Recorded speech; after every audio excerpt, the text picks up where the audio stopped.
ইমাম মাহদী আলাইহিস সালাম আসতেছেন, কখন আসবেন মালিক ভালো জানেন, আমরা বলতে পারবো না। তবে আমাদের জানা মতে তিনি 1500 শতকের ভিতরেই নাজিল হবেন ইনশাআল্লাহ বলে, যেটা হুজুর হাদিস শরীফ দিয়েছেন।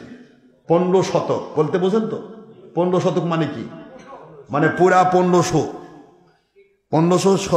আবার ইসাই না, খ্রিস্টাব্দ না, 1500 হিজরি। তো এখন চলতেছে 1446 হিজরি।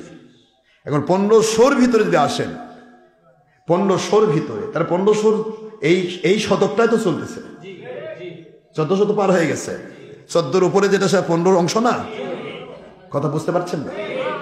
14-র উপরে যেটা, 14-র উপরে এক বছর হলো ওটা 15, তা 1400 পার হয়ে যেটাই হবে সেটা 15 অংশ। তাহলে হুজুর বলেছেন 15 শতকের ভিতরেই তিনি আসবেন, তাকে আল্লাহ নাজিল করেন। তাহলে ইমাম মাহদী আলাইহিস সালাম নাজিল হওয়ার সময় কিন্তু খুব বেশি নেই।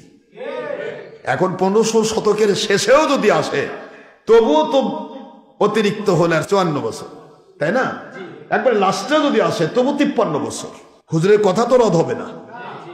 এখন এই অপেক্ষায় থাকুন, ইমাম মাহদী আলাইহিস সালাম জাহির হলে প্রমাণ হবে কে হক আর কে বাতিল।